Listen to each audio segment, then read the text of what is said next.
Master कैसे? अरे बच गया, बच गया, अरे महाभारत का डंका और लड़ने चले बहादुर बनका। सज के कुरुक्षेत्र, सज के कुरुक्षेत्र ये चला है बर्बरी।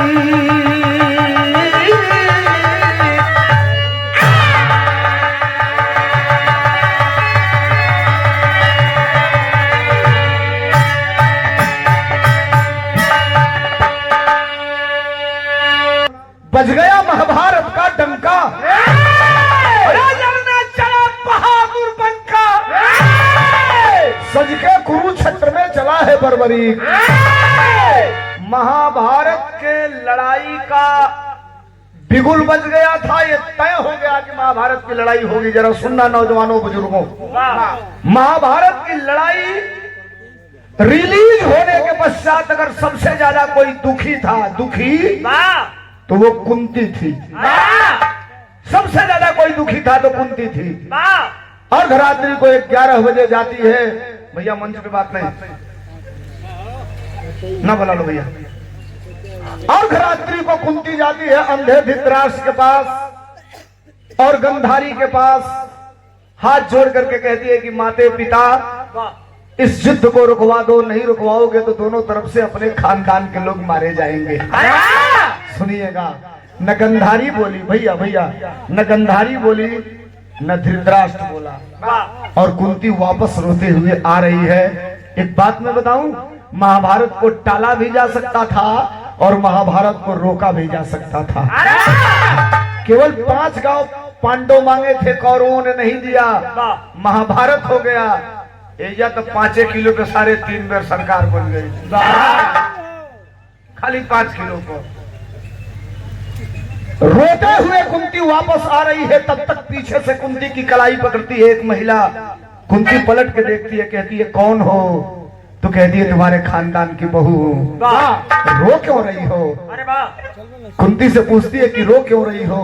तो कुंती कलश ए बहनी रोवत ऐसे बानी कि काल महाभारत चालू हुई। रोवत ऐसे बानी कि एक तरफ 18 अछौड़ी सेना खड़ी है और एक तरफ हमारे 5 बेटे पांडव के रूप में है, केवल भगवान कन्हैया है उनके साथ। ऐसे रोहतनी की महाभारत की लड़ाई में अगर हमार बेटा हार जाई, चाहे को बेटा मार जाई, तो हम जियते जी मर जाई। उजौन में हररुआ हथवा पकड़ले रहे, उ कलश के हम तो से वचन देतनी, न तहार बेटा हरि हो न तहार बेटा मरी हो। अब कुंती आ सब पहुंच के खड़ा भाई, सुन लो ना मन बोलो जाई भैंस दुहे खोई बराता निकल जाए धीरे से। कहे के समय जियान करब पहनवा के दूसरे जो तू हिले हो जाएगा। निकल जा चचा, उनके ज्यादा उठा देना। जा जा भैया, अबे मेरा तू गोड़ा दुहाई कि चल गोड़ा दुहाई भगवान जाना, लेकिन जा भैया सरकार बड़ा कृपा कर दो सरक ले बता। कुंती आ सोच सोच के खड़ा भई, कहलस ए बहिनी कैसे हमार लइकवा मारल ना जाई हरिहना। तो मेहरुआ कहलस तू ओकर चिंता छोड़, कुंती अपने घरे। ई जोन मेहरुआ वादा कइले रे कमिटमेंट, ई अपने घरे। सवेर भइला जोन मेहरुआ वादा कइले सो करे को 12 साल का बेटा बा। महाभारत में जिस बेटे का नाम बताया गया बर्बरी।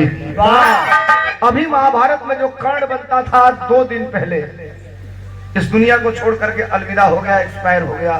जो कर्ण का रोल निभाया था पुराने वाले महाभारत में, नौका वाला तो टिटी हिरी लगा था।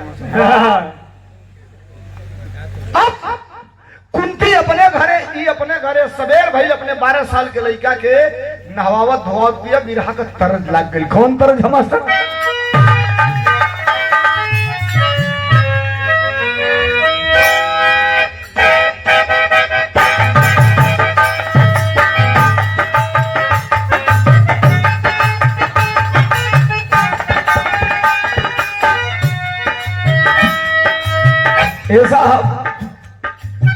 तरज मास्टर बजावत रहन कोनो मेहरारू को मरद परदेश जात रहल।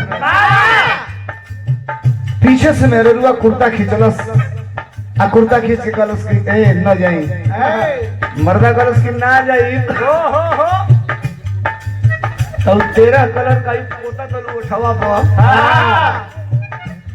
देखो का कहल जाला ओके लिपस्टिक हो। जिंदगी में एक बार फंस गए हम चचा। बिरहा गा के जात रहनी कासिमाबाद चट्टीबाद देखत नहीं सब आप लोग तो वही जाएगो माल खुलल रहा सिटी माल अब तो बंद हो गई बा।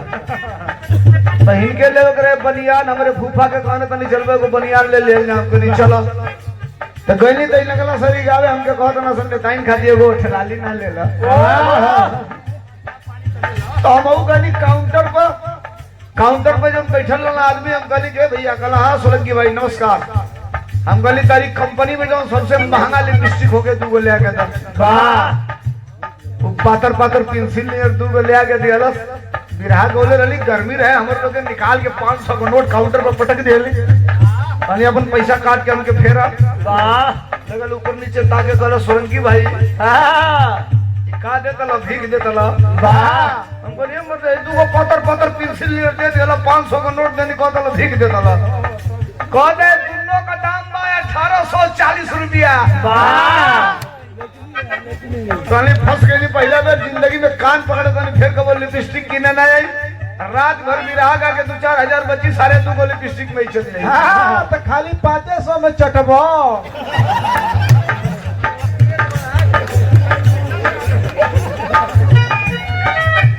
कहीं जा मर्द कमाए जाता मेहरारू कलश की न जा कमाए। मर्दा कलश ना कमाई तो तोर सज कैसे लागी तो मेहरारू बताओ तिया का बतावलस।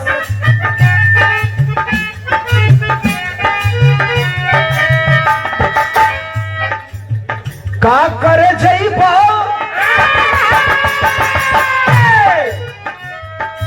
अरे का करे जइबो कमाए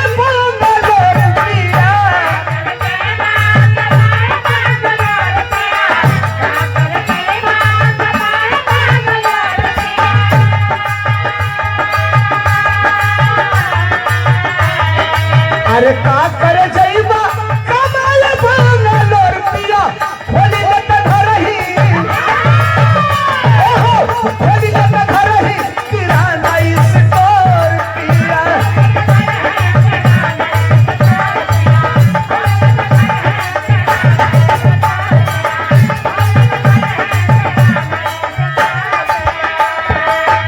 तो होत रही बात हमार समझ में आई। सवेर भइले ही ना होके कि सारे आइल खाली रुपया लेके चल गए काम को के जाई हमार मकसद रहेला।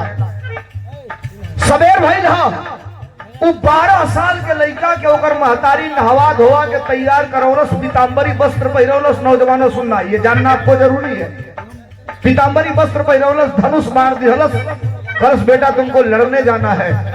तो लड़कवा कलश कहाँ जाना है तो कलश की कुरुक्षेत्र में। कहा ठीक है जाऊंगा के करी ओर से लड़ा तो माई कहलस कि केहू के ओर से मत लड़ी है। तो लड़कवा कहलस से माई पागल हवे का रे लड़हू के भेजा तले कहत तले केहू के ओर से मत लड़ी है। तो माई कहलस कि हम बतावत नहीं के करे ओर से लड़े के बा का बताउलस। अरे दूधवा का कर्जा चुकाई दी हमर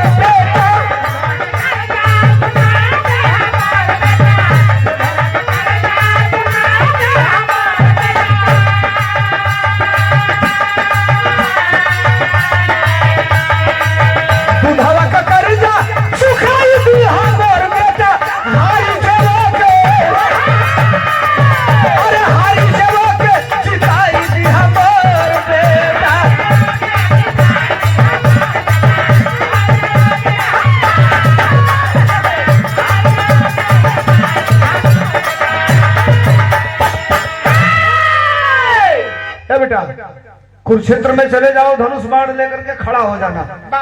2 पक्ष है हम नाम उसने नहीं बताया कहा 2 पक्ष है दोनों पक्ष लड़ेगा। सुनना सुनना थोड़ा सा साइकोलॉजिकल बात टेक्निकल बात है साहब है। Oh my God please do not please speak in this time. सरकार न बोले आप मंच पर बड़ी मेहनत से कलाकार मूवमेंट बनाता है। बाज गिर ढोलक रुपया ले भर के काम हो गया हमने का बिगड़ जाई बिना भैया हाथ जोड़ो नहीं बस 10 मिनट और पटा जा माई कहलस किया बेटा कुरुक्षेत्र में चले जाना, जा करके बैठ जाना, जा करके खड़ा हो जाना एक तरफ, दोनों टीम लड़ेगी, लड़ना तब तक मत जब तक कोई टीम हारने न लगे, और जो टीम हारने लगेगी उसी के तरफ से तुम खड़ा होकर के लड़ना चालू कर देना। अब जरा समझिए, माई के कहले का मतलब जान देने से बेकार है। ओके ही बुझाई कि कौरव के पास 18 छोड़ी सेना है, पांडव 5 भाई हैं, तो 18 छौड़ी सेना 5 भाई पे भारी पड़ेगी। तो करा ये बुझाई कि पांचों कम 5 को 1 लाख लोग से कैसे लड़िया सब, तो वो क्या ये बुझाई कि 5 हारे लगिया सब पांडव, तो सीधे ना कही के घुमा के कहलस कि जे हारे लगी वही की ओर से खड़ा होकर लड़ी हो। अब वो लड़का अपने माई का पैर छुअलस, प्रणाम कैलस, धनुष बाण टंगलस, चल देलस, अंतरा लग गई। लेके धनुष बाण, अरे लेके धनुष बाण चल भाई लबल करिया,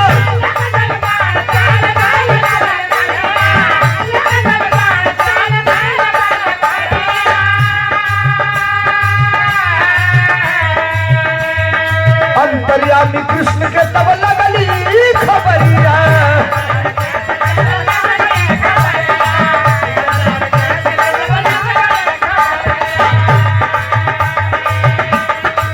आई तो गई कुरुक्षेत्र घाटा छोड़ बेटा,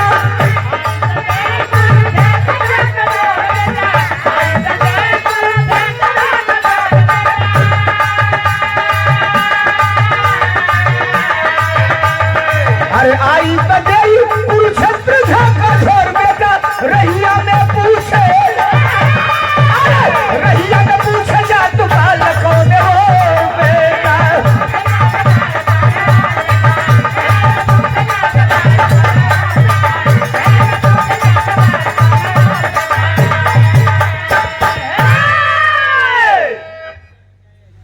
बारह साल का लड़का महाभारत में जिसका नाम बर्बरीक बताया गया, अपने माँ से आशीर्वाद लेकर के इसलिए लड़ने चला कि जो टीम हारेगा उसी के तरफ से मैं लड़ूंगा। भगवान कन्हैया यहाँ सवेरे बैठल हवन, ध्यान कैले हुआ कि अब लड़ाई चालू हुई, और लड़ाई चालू हुई तो ये ध्यान करत हवन कि अगर कौरव के तरफ से पहला बाण आई तब पांडव के तरफ से के पहला बाण रोक सकेला, अगर पांडव के तरफ से बाण जाई तो कौरव के तरफ से के रोक सकेला। केवल महाभारत की प्रताप नहीं कह रहा हूं, सुनना नौजवानों, आज के डेट में जो लड़ाई हो रही है वो ताकत की लड़ाई नहीं हो रही है, जो लड़ाई हो रही है वो ताकत की लड़ाई नहीं, वो टेक्निकल लड़ाई हो रही है। और टेक्निकल लड़ाई में अगर हम आप सफल नहीं हुए तो 1 लाख बार आप मूरी पटकते रह जाएंगे, हम दिमाग लगाते रह जाएंगे। टेक्निकल लड़ाई से अगर आप अछूता रह गए तो याद रखना जो चाहते वो फिर होने वाला नहीं। भगवान कन्हैया ध्यान कैले हम तब तक उनके ध्यान में लौकल कि एक लड़का आ रहा है, 12 साल का लड़का है, बिगाड़े खातिर कुछ लोग बैठल लाला मंच में, भैया हाथ जोड़ लेने गोरे में गिर गए, मान जा यार,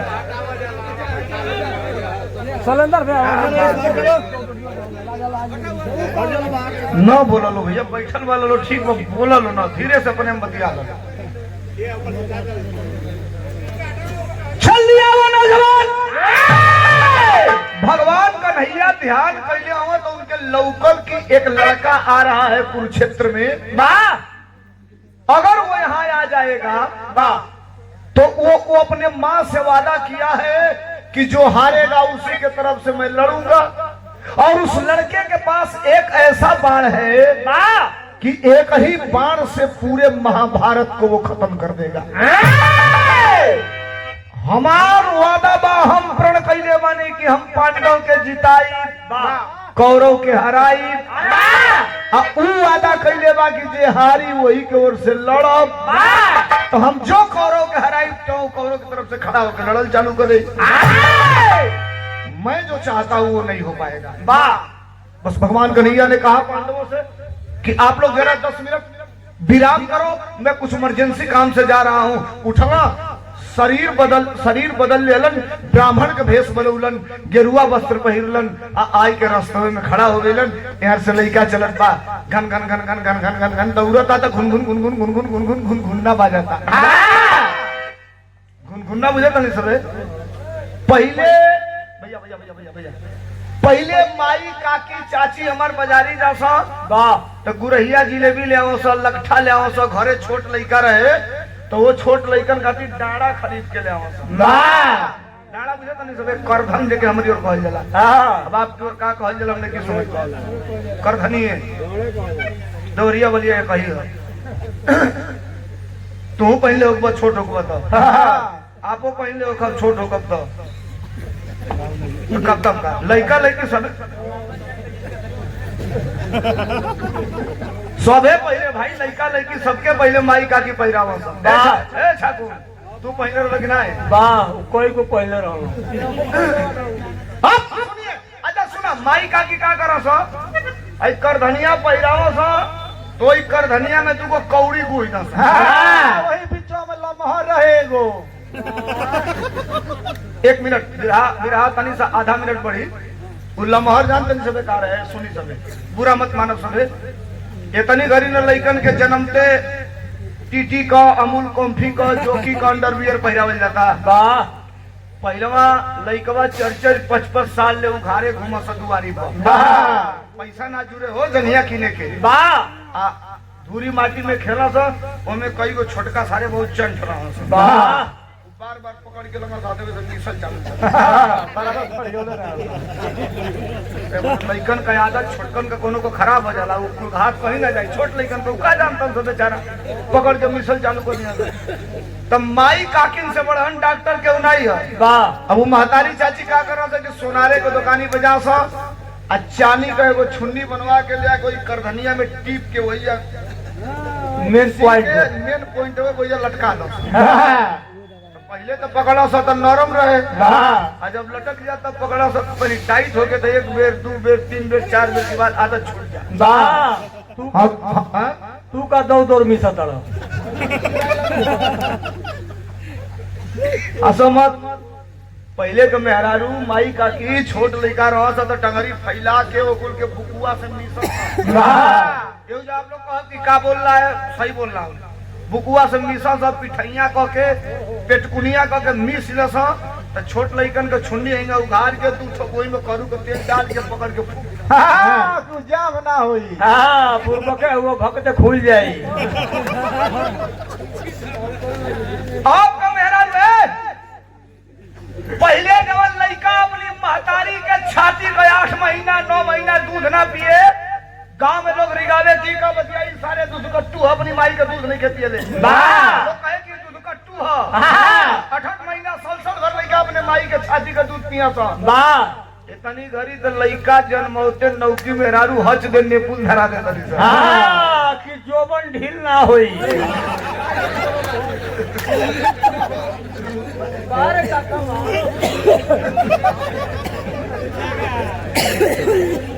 छोड़ा ये बात के भगवान कन्हैया आके रास्ता में खड़ा हुआ। लइका यहाँ से जात है दौड़त जात है कि कुरुक्षेत्र जाई, जेहारी होकर और से लड़ब, लड़ाई में जिताई। भगवान कन्हैया का नजर पड़ गई, भैया भैया नजर पड़ल। लइका दौड़त जात बात वाले खड़ा, ए बेटा रुक रुक रुक रुक रुक रुक रुक रुक रुक रुक गई कर सा बताइए। ब्राह्मण देख के ब्राह्मण के भेष बनौले रहना, प्रणाम कैलस, नमस्ते कहला, खुश रहो।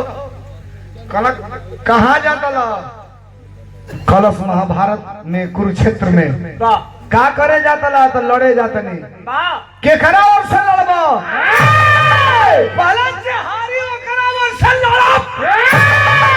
भगवान कन्हैया कहला भाग रे बेटा भाग।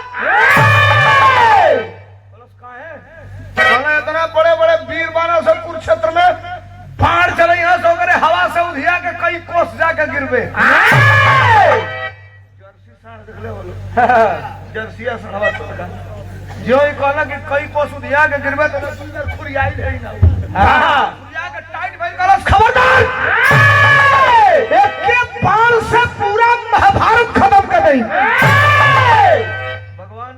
संग चढ़ गए बेटा दाव पर कहना एक बार से महाभारत खत्म कर देवे वाह कलश कर दे कहना तो हम कैसे जानब कि ते एक बार से महाभारत खत्म कर देवे वाह। देखो यही जब फंस गई बात बिरहा का तरज बदल गई कौन तरज हमारा सब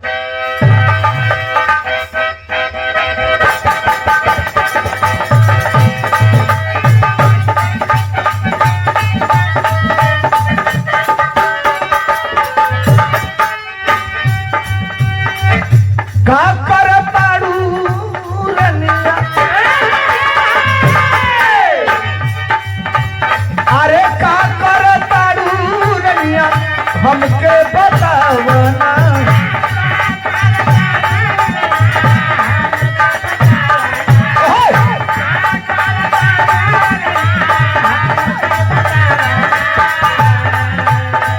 अरे रुकवा से पर्दा तनी रुकवा से पर्दा तनी रनिया हटा बना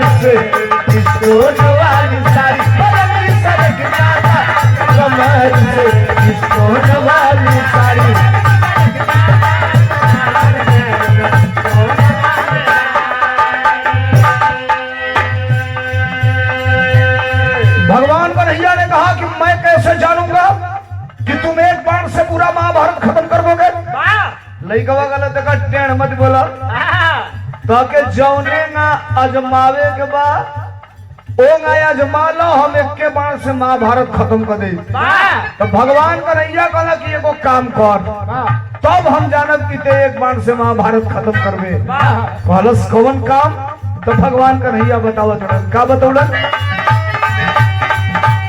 अरे वीर अगर हुआ अपन वीर अगर हुआ अपन वीरता देखावना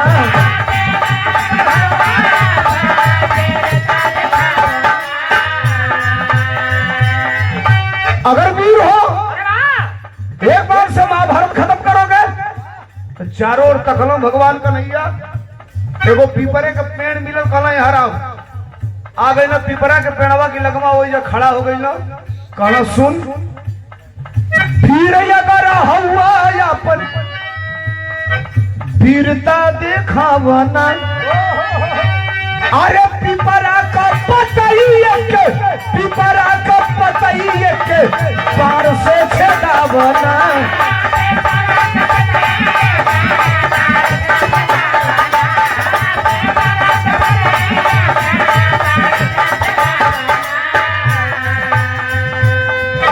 अगर एक बाण से तुम महाभारत खत्म करने की बात करते हो हम इस सही जानब को जब एक के बाण से पिपरा का सगरी पतैया छेद देव तब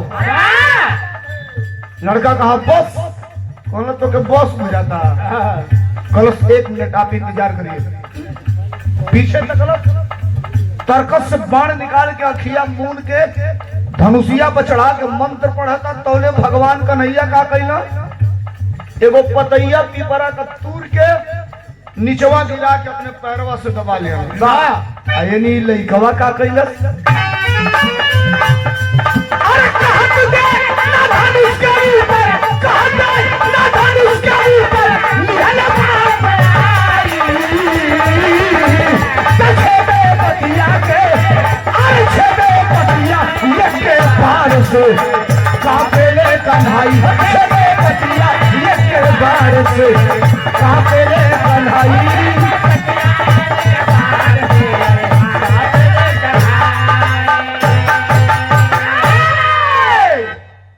एक ही बाण से पूरे पीपल के पत्ते को छेद दोगे तो मैं समझूंगा कि एक बाण से पूरा महाभारत खत्म कर दोगे। लड़का धनुष पे बाण चढ़ाया, मंत्र का उच्चारण करके धनुष पर बाण छोड़ने जा रहा है। और तब तक भगवान कन्हैया एक पत्ती तोड़कर अपने पैर के नीचे दबा दिए हैं। बाण चलौलस, हनहन हनहन बाण जैसे सुई से गुदरा सियल जाला बा, वैसे पिपरा के कुल पतैया छेदत छेदत छेदत छेदत आज भगवान कन्हैया की पंजवा पर खड़ा होकर गनगन गनगन गनगन गन बड़वा नाचे लगा। भगवान कन्हैया कहा है बेटा, हमसे तो ऐसे ये तय हुआ है कि केवल पीपल का पत्ता छेदोगे, तो बड़वा हमारी पंजवा पर कहा आके खड़ा हो गई।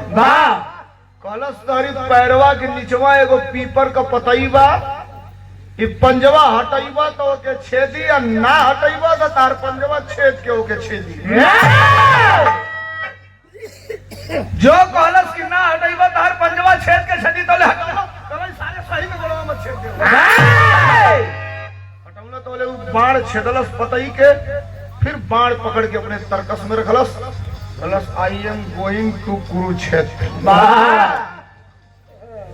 चल तो नहीं हम कल भैया रुक रुक रुक रुक रुक रुक रुक रुक रुक रुक अंग्रेजी कहा होता नहीं करे, देवलिपि भाषा रहे, हम अपनी भाषा में बताते नहीं। कल रुक रुक रुक रुक रुक रुक कहा बोलिए, तो कला बहुत बहादुर लग रहे हो यार। कला से मर्दयान हर हवा का तुम जो कहला उनको देने में कहता बहुत बहादुर लग रहे हो। कला वो नहीं कह रहा हूँ, मैं ये कह रहा हूँ कि जो बहादुर होता है ना वो दानी भी होता है। कलश क्या? कलश जो बहादुर होता है वो दानी होता है। कलश तो हम का जान जाने की सवेरे सवेरे भिख मंगा से पाला पड़ गई बा हमारे। कलश चढ़ा तले बेटा, कलश कुछ मांगे के बाद मांग लो, जो मांगा हम दे, हमके जाए के बाद लड़े भैया माई हमारे भेजल भेजल जल्दी मांगा। कलन नहीं, लौंडी लफाड़ी से मांगू, नहीं मिलेगा तो मेरा जबान भी खराब होगा। कल समय तो हम लौंडी लफाड़ी लोगों नहीं, कुल पता ही छेद देनी लौंडी लफाड़ी बने। मांगिए, जो मांगोगे वो दूंगा। कलन नहीं, ऐसा नहीं मांगूंगा, 3 वचन दो। कलश 3 वचन दिया, जो मांगोगे वो दूंगा, जो मांगोगे वो दूंगा, जो मांगोगे वो दूंगा। चलो ठीक बेटा, मैं मांग रहा हूँ, कहा तो मैं दे के जाऊंगा। देखो कबो कबो जबान दिहले में भी आदमी फंस जाला, आधा मिनट तनी सा टाइम लगी, तनी सा एगो मनोरंजन आप लोगों को कह दी। एक बार जमराज जी का पोथी पतरा गायब हो गई। जमराज जो नहीं प्रणवा हर के ले जाना, एक हफ्ता बाद मिलल तो ले पन्ना उलाट के देखला तो हमें लिखल बा कि एक आदमी कर दुआ 1 हफ्ता पहले में खत्म हो गई बा, मरे वाला। आई डायरिया गायब रहे तो यो के मुआइए ना बोले रहना, ये प्राण हर के ले आवा। देखा तो ना कि 1 हफ्ता अधिका जी गई बा, बसो करी दुआरी पे ना बैठ के साग भात खात रहे, जाड़ा का महीना। कल चल, कलश कहाँ? कल तोर अडुआई खत्म हो गई बा, तुम एक्सपायर हो चुके हो। कलश साहब का परिचय तो कहा हम जमराज हैं, हम प्राण हर के ले जाते हैं, तो जो मुआई लेके जाए। वो जान गई जमराजवा आई मानी ना, सारे मुआई जरूर। हाथ जोड़लस कलश के प्रभु 1 हफ्ता तो अपनी मन से हमके छोड़ दिया, हाथ जोड़े तनी बड़ा इमरजेंसी बा, अगर हम मेहरारू से भेंट ना करब तो हमारा आत्मा भटकी। हुआ कमवा हो जाए।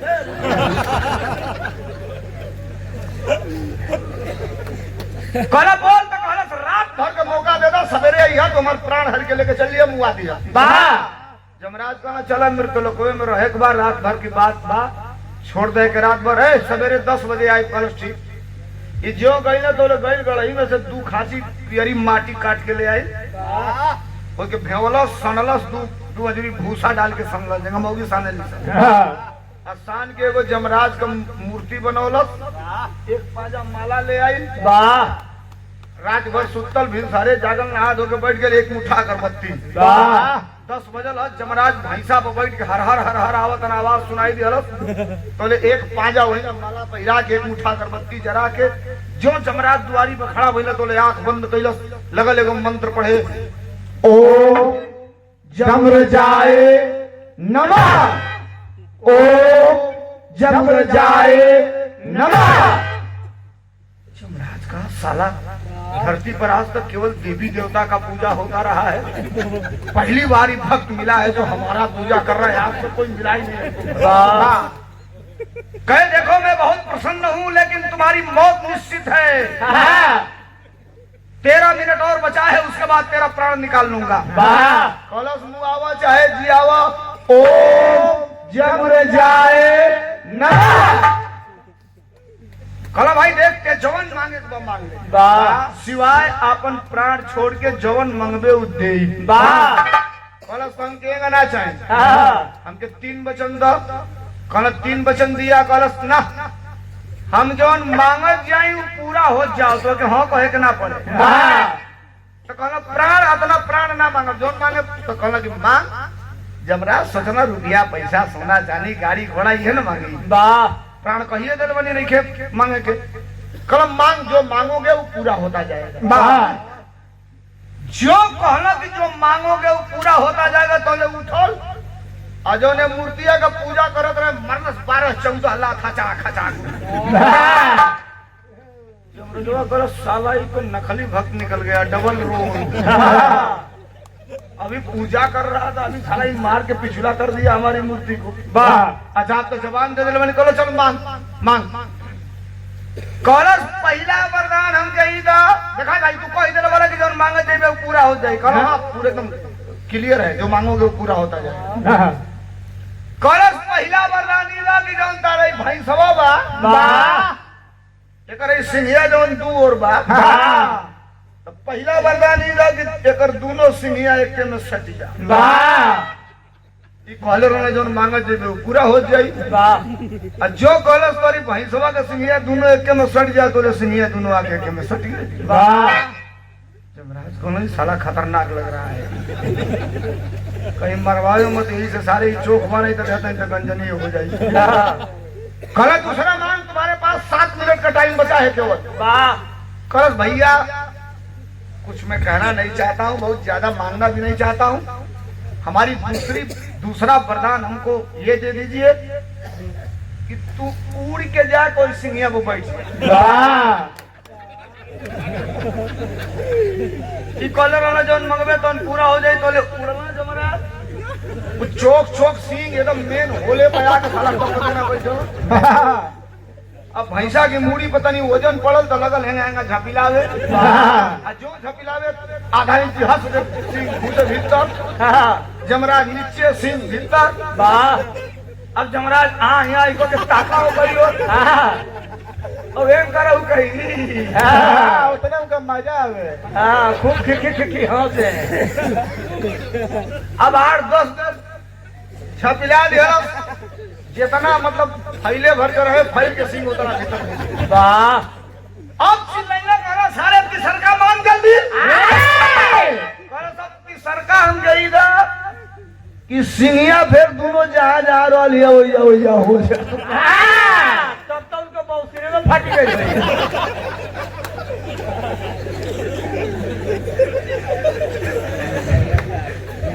कूद के भगना जमराज कला हाथ जोड़ता नहीं, हम आपन जो लिखने वाली पन्ना फाड़ के फेंक दे सारे तो के लिया के ना दे ओइजा ना लिया जब एजा तो हमारे पर टराई कर दिले, तो ओइजा वो लोग पर टराई कर दे भागल घातक नखरा पूछ जाई। ऐसे बढ़िया वो भैया तो यही करो, हम हाथ जोड़ते नहीं तो से हार गए नहीं, भाग के जमराज अपन लेके भाई सही हेजावा भगवान कन्हैया ब्राह्मण के भेष में कहे जो वीर होता है वो दानी होता है। कलश मांग लो, कहना 3 वचन दो, 3 वचन दे दिया। भगवान कन्हैया से वो लड़का बोला कि जल्दी मांगो, मुझे कुरुक्षेत्र में जाना है, लड़ना है। मेरी माँ ने कहा है जो हारेगा उसके तरफ से खड़ा होकर लड़ना। भगवान कन्हैया कहना देखो वचन दिए हो, जबान से कटना मत। कहा जिस खानदान से आता हूँ मेरा वसूल है, मेरे खानदान का अगर वचन दे दिया तो दे दिया। आप मांगिए। भगवान कन्हैया मंगला का लड़का से बिना के टेरी में कैसे मास्टर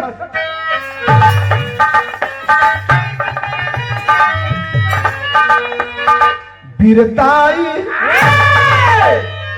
बीरताई जिसकी धोखे में फंसी, अरे जंग के फल बेदी पर मांगे शीश कन्हाई।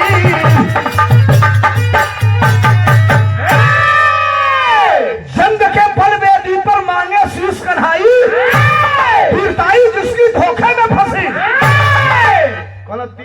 समझिए हो बेटा। वाह। अपने हाथ से कटार निकाल के अपना गर्दन भैया अपना गर्दन काट के छोटा पकड़ के वाह। हाथ फैलौले हैं हमारे हथेली पर। वाह। अब तो एक हवा खराब ज्यादा कुरुक्षेत्र में लड़े अपन गर्दन काट के दे दे, जबान भी दे दिया है। वाह। जो भगवान कन्हैया कहला कि अपन गर्दनवा काट के हमके दे दे, पहले पीछे तकलस, फिर एगो बाण निकलस। भगवान कन्हैया कहना लग रहा बात से मुकर गया, आई साला कहीं उहे बड़वा तो नहीं है जो ने बड़वा से कहता कि पूरा महाभारत खत्म कर दे, कहीं हमारी पर चलाई तो गड़बड़ हो जाए। भगवान कन्हैया पीछे और आगे चले लगल, पीछे होके लगल। वाह। अंतिम तरह झकवन तरह झमासर।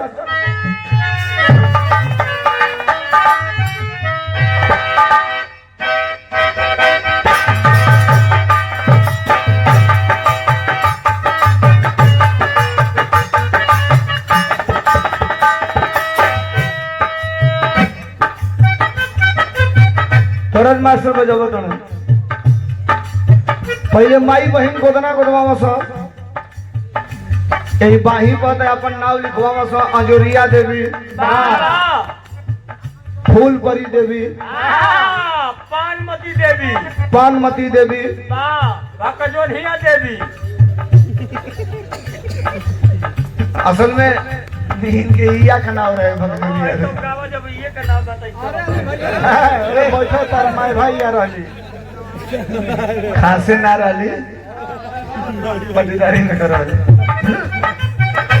माई बहन गोदना गोदवा आज के डेट में लड़का गोदवा तो ना सब गोदनवा का नाम बदल के हो गई बा टैटू। तो माई बहन तो बाही को गोदवा सा लड़कवा आजकल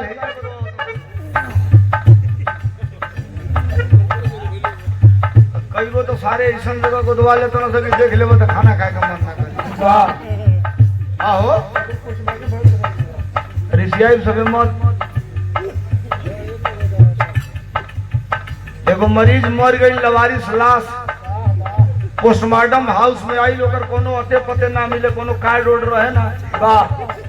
पुलिस परेशान तो कहलस कि पोस्टमार्टम वाला से पूछा कहीं निशान उशान मिल जाई, तो वही से होकर पता लगा ले लाश दियाई के आई। पोस्टमार्टम वाला से पुलिस पूछा कि कुछ निशान मिला, तो साहब और कहीं तो नहीं मिला। उसके डंडी पर लिखा है कुछ क्या लिखा है, तो कहा साहब लिखा है लाठी।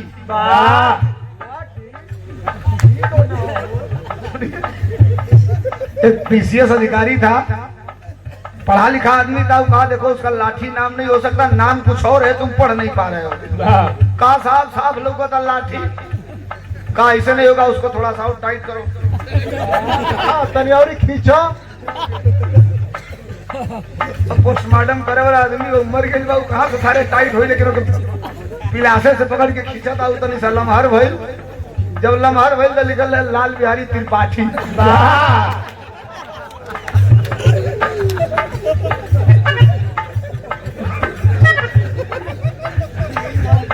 कुछ छोट हो गए ले, देखो पहला छरिया वो लास्ट वाली छरिया जो तो लोग के खाली सिकुड़ के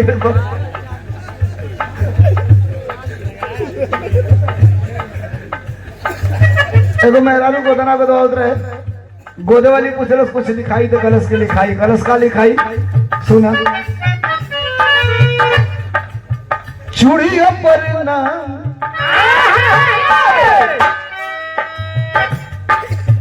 चूड़िया पर नाम हमारा सड़ियो पर नाम।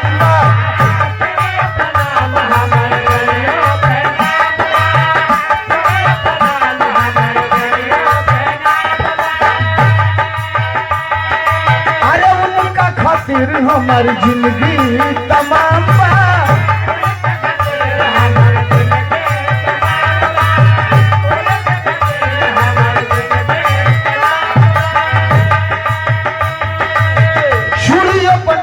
हमारा सड़ियों पर नाम बा, उनका खातिर हमारी जिंदगी तमाम बा।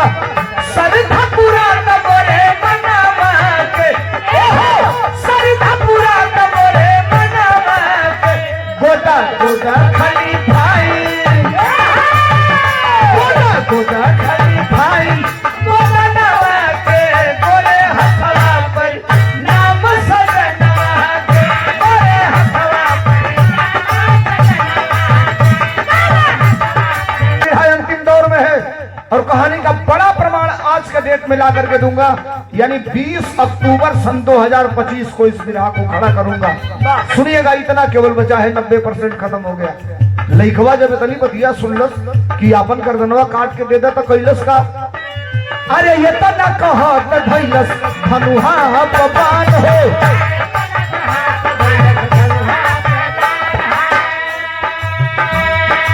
अरे कारण बताव ना तले पहचान हो,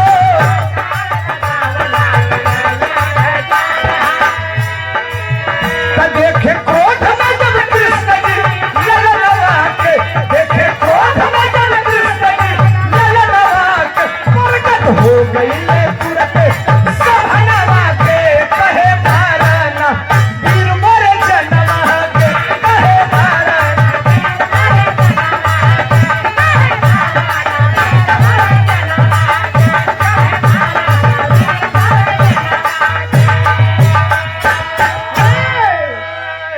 ऐसा जो ही नौजवान धनुष बाण लेकर के आगे बढ़ा, भगवान कन्हैया बैक होने लगे और 2 कदम 4 कदम 10 कदम बढ़े, डांट की आवाज दिए, कहे खबरदार, अगर नहीं देना चाहते हो तो मत दो, धनुष पे बाण चढ़ा करके मुझे डराओ मत। वो लड़का खड़ा हो गया, कहा सुनिए, तीर कमान से बात जबान से अगर निकल जाती है तो फिर कभी वापस नहीं आती। हमने पसंद दिया है अपना गर्दन काट के देने के लिए, मैं दूंगा। कहना तब बाण काहे चढ़ावत ले, तो कलश बाणवा ऐसे चढ़ावत नहीं, हमारा शंका बा कि तू जौनी भेष में वाला, भैया भैया भैया सुनिए कहानी का मेन पॉइंट। ए साहब कहा कि हमके शंका बा कि तू जौने भेष में वाला तू असली नहीं खा, तू नकली वाला। हम बाण ऐसे चलावत नहीं कि बाण हमार जाई, असली होगबो तो तुहार गर्दन ना कटी और नकली होगबो तो तुहार गर्दन कट जाई। अब सही का तनी सा डोरी खिंचलस भगवान का नैया, कहला हम असली हइये कहां बानी। सोचत ही सारे चला मत दे, हमार गर्दनवा कट जाई तो जगह टेंडर ले लेनी जीतावे कहूं तो चारों खाना चित हो जाई। अब वही चलावे वाला हाथ बोले हर हर हर हर हर हर हर, नीचे से शरीर बदलल, भगवान कन्हैया असली भेष में चक्र सुदर्शन लिए, मुरली बजावत, मोर मुकुटधारी भगवान श्री कृष्ण खड़ा हुआ, आंख खुल्लस बाण चलावे के, हथवा से छूट के धनुषिया बढ़िया नीचे गिर गई। पहचान गया ये तो साक्षात भगवान श्री कृष्ण है। हाथ जोड़ा, पटक दिया मूरी भगवान कन्हैया के पैरों पर और कहा साहब क्षमा करेंगे, मैंने जो आपसे कमिटमेंट किया था, जो मैंने वादा किया था, उस वादे पे अभी तक खरा नहीं उतरा।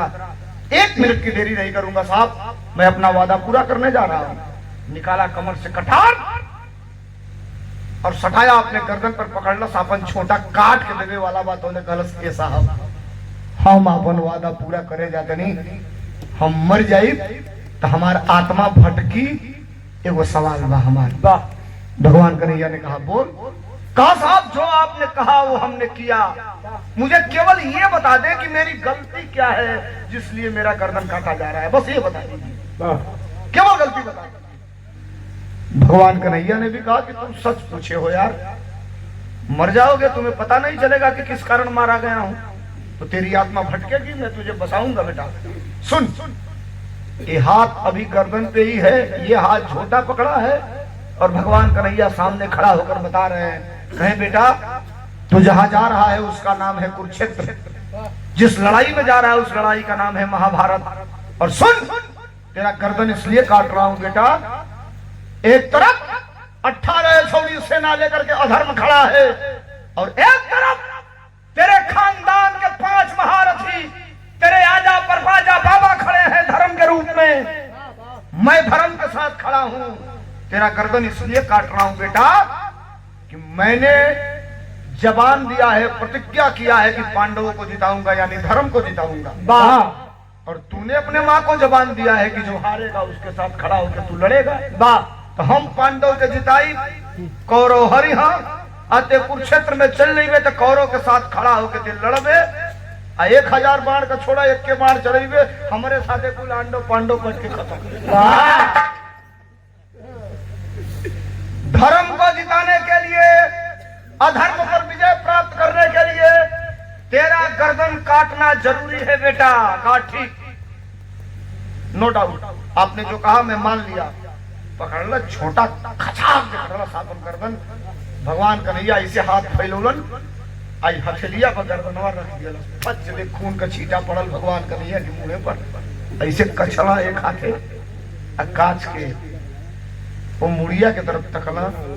टप टप टप दू ठोप आंस चू गई। वो करे अखिया से कहना है बहादुर रोते नहीं है यार, रो क्यों रहे हो? कहा साहब रो इसलिए रहा हूं, मेरे मन में विश्वास था, लालसा थी कि मैं महाभारत की लड़ाई देखूंगा। आज लगा कि मैं महाभारत की लड़ाई देख नहीं पाऊंगा। भगवान कन्हैया ने कहा अगर तेरी लालसा थी महाभारत की लड़ाई देखने की बेटा तो मैं तुमसे वादा करता हूं, प्रण करता हूं कि तू महाभारत की लड़ाई देखेगा। अब भगवान कन्हैया हाथावा पर मुड़िया रखले, ऐसे मुड़िया उठा के लोकौलन, मुड़िया चल गई आसमान में। अब एजा के बाद एजे छोड़ा अंतिम स्टेज पर भइल का आसमान में मुड़िया उठा के बाप भैया इहे बिरहा का असली सुनोइया हुआ। देखा मुड़िया उठा के आसमान में फेंकना, मुड़िया चल गई आसमान में। हर महाभारत का लड़ाई भइल, कौरव हार गए, पांडव जीत गए। महाभारत की लड़ाई कितने दिन चली इधर के लोग नहीं बोलेंगे, यूथ नौजवानों से पूछ रहा। तालियां होनी चाहिए नौजवानों के नाम। कई जगह पूछे नहीं तो कोई 15 लड़का 15 तरह का बात करता। इतिहास जानना जरूरी है, पढ़ना जरूरी है, अपने पूर्वजों को भी जानना जरूरी है। पेरियार को पढ़ो, ललई को पढ़ो, भगत सिंह को पढ़ो, तब क्रांति लगेगा इस देश में। साहब याद रखना 2-3 चीजें बड़े अदब और सम्मान के साथ मंचों पे मैं कहता हूँ। कुछ लोग गांव में कहते हैं हमको राजनीति से क्या लेना देना है। नहीं साहब, राजनीति से लेना देना आपको है। राजनीति आपके बेटे के कॉपी और कलम की व्यवस्था करती है। राजनीति आपका बेटा पढ़ेगा कि नहीं पढ़ेगा ये तय करती है। राजनीति आपके खेत में यूरिया जाएगी कि नहीं जाएगी ये तय करती है। इतना लोग बाला लोग तनी तेज बोले लोग करेजा पर हाथ रख के, क्योंकि और कोनो पार्टी के बात नहीं करत। 2017 से पहले तनी करेजा पर हाथ रख के बोलिए लोग, उत्तर प्रदेश में अखिलेश यादव का सरकार रहे, अखिलेश यादव की सरकार में यूरिया खाद कोरा में क किलो मिलत रहे, 50 किलो मिलत रहे, 50 किलो मिला था। 45 के बनी है। हाँ, पुरान माल वाला हमें। हाँ, वो थकी आई नहीं क्यों बोला लाइन से 45 कहेंगे छीन कट जाता, बुझत बुझत तो ले लूट के लेके भाग जाता हूँ। मिला था 40 किलो, आओ के जो खिदे बन जाते वो होता 37-38 किलो। हाँ घरे लाके तो लोग था। एक दिन मैं टीवी पर था, उसमें ये डिबेट में, तो पार्टी की तरफ से मैं था, सरकारी पार्टी के प्रवक्ता थे। तो हमने कहा तुम चोर हो, कहा मुकदमा लिखवाऊंगा। हमने कहा धमकी मत देना, रोज मुकदमा लिखा जाता है, चल लिखवा। कहा चोर क्यों बोल दिया? हमने कहा चोर इसलिए बोला कि तुमने 10 किलो खाद चुरा लिया। तो कहा मैं पूर्वक के बाल लो हम कहनी पूर्वक कैसे? तो कहा था चोरौनी है ना, कपड़ा पर उठावत का भारी लागत रहा तो 10 किलो निकाल के हल्लू कर हम कहलिए पहुना ठीक बा, 10 किलो खदिया तो निकाल के हल्लू कर दिया। तो 10 किलो खदिया का दम हो तो हल्लू होके के चाहिए, दमो कम भाई। 10 किलो खाद का वजन कम हो गई, दाम उतने बढ़ गई। अब मिलत तो नहीं खेल, लाठी खाए का पड़ दिया, यूरिया डाई खाती मिलत कहाँ दिया है भैया। गरीबादो देश प्रगति पे चल रहा है, गूगल का जमाना है, टच करिए पूछिए सब बात 1 मिनट में नौजवान जान ले रहे हैं। साल भर पहले तो इतना तगड़ा रहा, जिन जिन कोरोना का सुई लगवाले रहा, तीसर का डोज हच दे अटैक आवता, एक बेर हॉस्पिटल हो जाएगा नहीं मिला। जय श्री राम काम करता पहले काम है भैया, गलती नहीं तो जय समय मौत। देखो हमारी बगलिए में यानी प्रसाद मानो हरजन भाई सम्मानित आदमी हो, लड़की का बियाह तो कहले रहना, कहना कि बाबू तनी चलबा एडवांस पैसा दे बा, खाली रहनी हम अपने गाड़ी में बैठा लेने दिया के चल गए भाई। गांव घर चलना सर सोलंकी आयल बा, गाँव घर उलट गई, ये आयल बा सोलंकी भी आता है खराबे वाह। तो खैली वैली जा तो लड़किया का बाबा रहना, तो लड़कवा से कहना कि लड़कवा की बाबू से बाबूजी से पूछना कि ये बताई बाबू कौन में पढ़ेला, तो स्नातक किया है, ग्रेजुएट वाह। कहना ठीक बा। ये कहने है कि कोरोना आइल है तो बाबू सुई लगोले बा कि नहीं, तो कहे के लड़का का बाप बोला लड़के को दे आगे आगे कहता पिताजी आप चिंता मत करिए मैं बूस्टर डोज भी लगवा चुका हूँ। अब जब कॉलेज तीनों ठोकवा ले तो बुढ़ो काने में कहता ना कहने तक जल्दी उठाई जाते भोजन ना कर ले हमको नहीं मरते रुपया एडवांस दे बात तू कहता भोजन ना कर ले कल बाद में चलो बहरा तो बताई। हम कहनी जाके कहीं चौराहा पे जाते जब मिठाई ले आगे गाड़ी में बैठनी ले बाहर हम कहीं काहे वापस हो गई लड़कवा ठीक नहीं खे कहना लड़कवा ठीक तब वो सारे तीसर को सुई लगवा ले लेवा कहिया मर जाई लड़की हमार राण हो जाई 2 लाख दे ले बनी उठाड़ जाई ठीक बा बियाह हो जाना। कितना बियाह कट गई तीसर का सुई पर। आइए महाभारत की लड़ाई 18 दिन हुई, पांडव विजेता हो गए, कौरव हार गए, सभी अपने अपने घरे चले आए जो बचल रहे। एक हफ्ता की बात विराट अंतिम प्रमाण है, एक हफ्ता की बात नींद खुलल है के कर भीम को वाह गदा लेके दुआरी पे आके ऐठा था ना गदवा के देख के कहत लगी हम ना रहती है गदवा ना रही भैया भैया भैया भैया साहब हम ना रहती है गदवा ना रही तो लड़ाइए ना जीतल गए वाह। बोले अर्जुन को नींद टूटल आंख में से तू ऐना कला करे भीम कैसन फाटा तो रे भैया वाह। कला ये कहनी जेकर जेकर मरनी बजरमंड खरबूजा नियर फाट गेले ए गद्दा से वाह। कला हम ना रहती पितामह के नाम मरले रहती, कर्ण के नाम मरले रहती, दुर्योधन के नाम मरले रहती, और लोग के नाम मरले रहती, दुर्योधन के तू ही मरला मान लगा तो बस जगह में टूटा हम नाम मरले रहती तो कैसे जीतल नहीं वाह। पांचों जानी अपने में बाज गई लोग हम बड़ा तो हम बड़ा हम बड़ा तो हम बड़ा वाह। तो ले आ गया भगवान कन्हैया कहना कहो कैसन पंचायत हो दिया। तो अर्जुन कहना ये बताइए महाभारत की लड़ाई कौन जीता, मैं जीता कि ये लोग जीते। तो भगवान कन्हैया कहना कहो अर्जुन तारा ये बुझा तका कि तुम्हारे चलते महाभारत का लड़ाइया जीतल गई अभी बिगड़ गया कहला मर्दे ही दवा ही के नियर बतियावा अब तू गड़बड़ बतियाई तो हो जाई गड़बड़ कहला का तो कहना हम ना जीतली तो क्या जीतल। डांट के भगवान कन्हैया से पूछत हमें अर्जुन बिरहा के खड़ी में का पूछला मास्टर।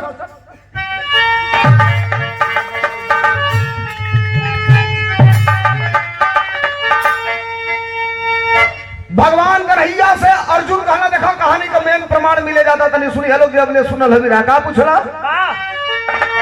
कहला के असल विजेता अरे कौन बता दा मोहन रसियो तपस्वी वाले के समझ में आई सारी बतिया।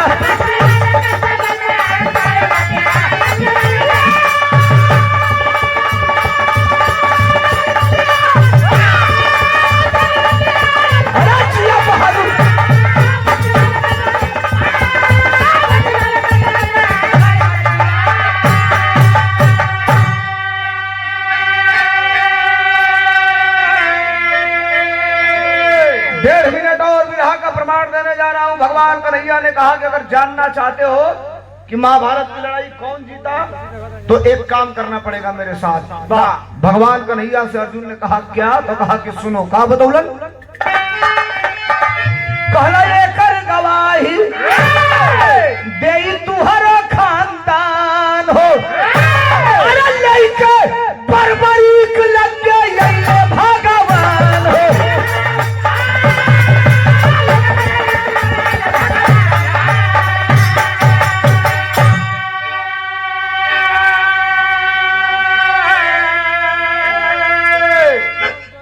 कहना अगर जानना चाहते हो कि महाभारत की लड़ाई कौन जीता तो हमारे साथ चलना पड़ेगा और मैं नहीं बताऊंगा तुम्हारे ही खानदान का एक आदमी बताएगा।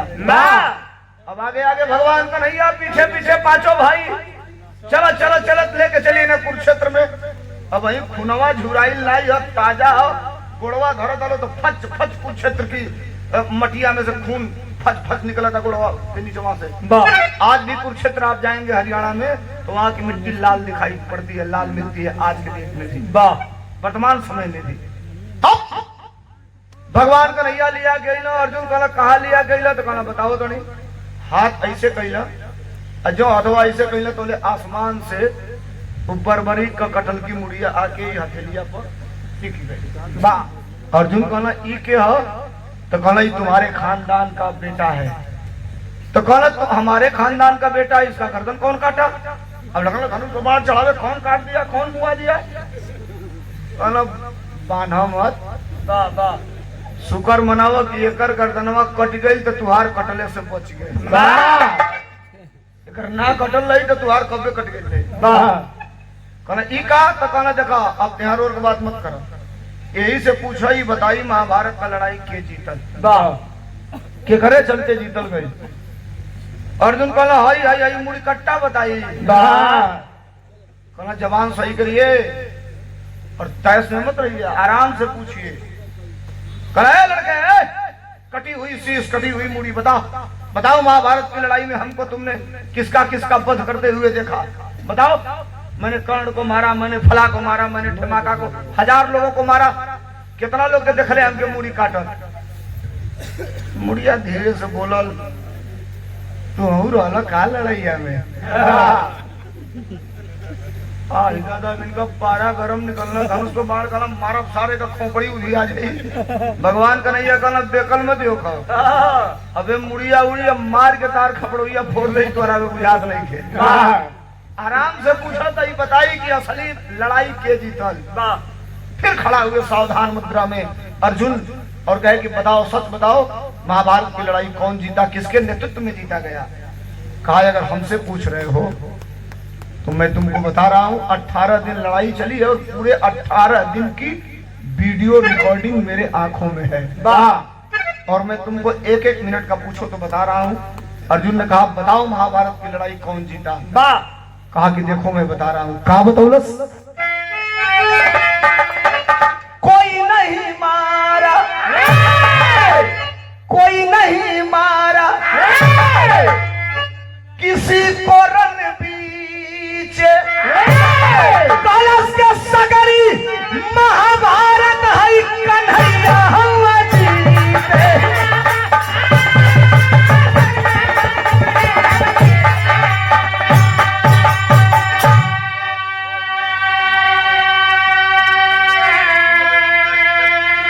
कहा पूछो हमसे, अगर हमसे पूछ रहे हो तो मैंने जो देखा पूरे महाभारत के लड़ाई के दौरान अगर मुझे कोई दिखाई दिया तो भगवान श्री कृष्ण और चक्र सुदर्शन। सुनो अंतिम पॉइंट बता रहा हूँ आज की बात, केवल भगवान श्री कृष्ण और चक्र सुदर्शन, बाकी हमने किसी को नहीं देखा। अर्जुन पांचों भाई के बाई पकड़ना कहा चलो भैया से ये पता लगावे ना ये ले आके बेइज्जत करावे हमने क्या लगा चले के कहता ये मुड़िया कटल का के खाली ये लड़ना हमके कहल कर्ण के मारो मार देनी ओकर रथवे के पहिए टूट गई मर गई आ कहता कि हम मर बेना कहली के ए चले के पांचों जानी चले लगल ऋषिया के पहले भगवान का नहीं कहला तनी धीरे ही चलिए हम होते वाणी पिछवा से। अर्जुन कहला आवो चाहे उन्हें उफर गया तुमसे कोनो मतलब नहीं। अब सुनिए बात को, मेन पॉइंट। भगवान कन्हैया हथेली की तरफ देखे और जो ही ऐसे सोचना कि उठा के मुड़िया फिर ऊपर फेंके तो ले हर हार हर हार वो कटल की मुड़िया के अखिया से आस टपके लगल, गदुरिये भर के भगवान कन्हैया के गिरे लगल। सुनिए दो चीज पॉइंट को नोट करिएगा। भगवान कन्हैया ने कहा कि रो क्यों रहे हो बेटा? कल सबका उद्धार आपने कर दिया, सबका तारन तार आपने कर दिया, हमारा उद्धार कब हुई है सरकार? कल चाहते क्या हो? कल हमारा उद्धार कर, कल जो तोरा उद्धार हो जाए, कलश हो ना जाई कर कल ना तोर उद्धार हो कलश कहिया तो कल कलयुग में। ये कलयुग चल रहा है और आज के डेट में भी उकटल की मुड़िया बा आज के डेट में आज जाइए फिर आ जाओ तो अजूब मुड़िया बा। एक कलयुग में एक दिन पंडित जी ब्याह कराओ तो लेके पिछला लगन में खड़ा रहने जाता नहीं लेट रहे हम चल के नहीं बराती में मंत्र पढ़त रहला कि आर्यावर्ते जम्बू द्वीपे भारत खंडे शुक्ल पक्षे कली जुगे प्रथम चरणे। जब कहला प्रथम चरणे हम कहली महाराज रुकिए, कहना काहे रोक दिए? हम कहली ई मत बोलल करा।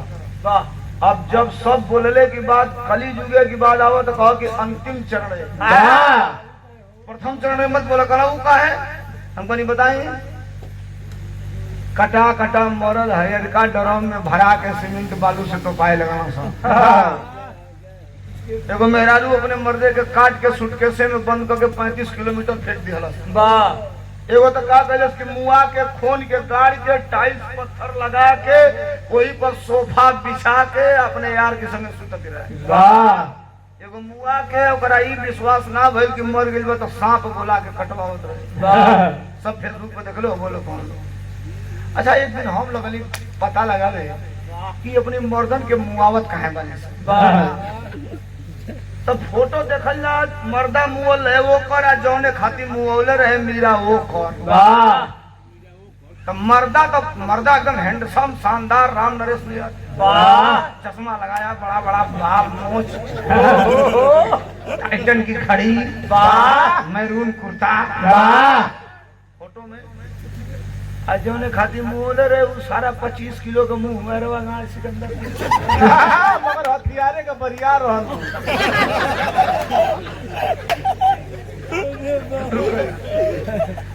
आखिर ए भैया अबे मीरा कुछ बात बताओ तो रही बड़ा सुनना हलो चलो। वाह। ये समझ में नहीं क्या होती आखिर मुआ कहे थे।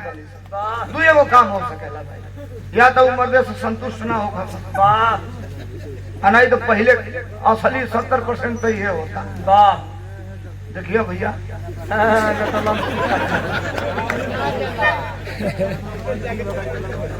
अच्छा सुना है कोरोना का सुइया खाली हाय हाय दिमाग ने क्या फ्यूज कर कूल डाउन कर देल बा कोरोना। हां भैया सही बताओ तनी कूल डाउन कर देल। जिन दिन लगोले वाला हमनी का तो लगोई मेरा कल राष्ट्रीय अध्यक्ष जी कहे नहीं लगेगा ये फर्जी है। वाह। हमने के कोई नहीं ना लगोने जा पूरा पाल के भाई लगो ये मत ना कूल डाउन हो जाए सारे तो कूल खतरा। एक जन ये तो लगोले बा ना ना पता है इनके का। अब आइए वो कटा हुआ शीश का साथ मेरा उद्धार कर दीजिए। कहना उद्धार होई तो कलयुग में। आज के डेट में वो कटल की मुड़िया है आज के डेट में। कहाँ बा मास्टर? बचन आपन पूरा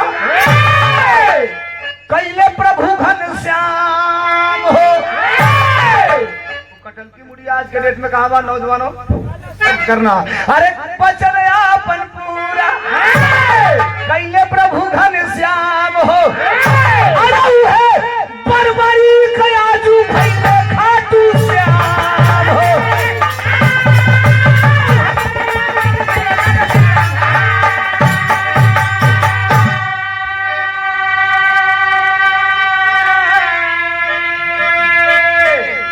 मान्यता है हम सुना और लिखा हुआ ही हम लोग जानते हैं। हमने का 500 साल वाला आदमी तो बानी जाना। वही कटा हुआ शीश बरबरी का राजस्थान में एक जगह है जिसका नाम है सालासर। और सालासर में एक मंदिर है जहाँ कटे हुए शीश की पूजा होती है। दुनिया जिसे खाटू श्याम के नाम से जानती है।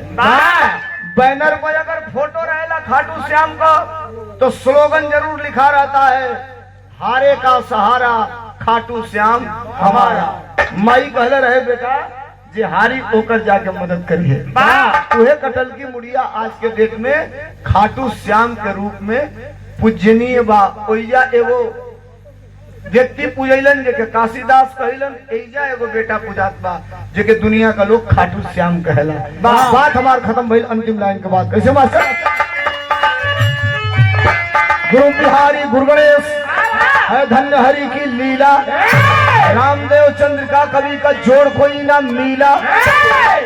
वीरताई जिसकी धोखे में फंसी, अरे सोलंकी गया कभी का नहीं नहीं कविताई।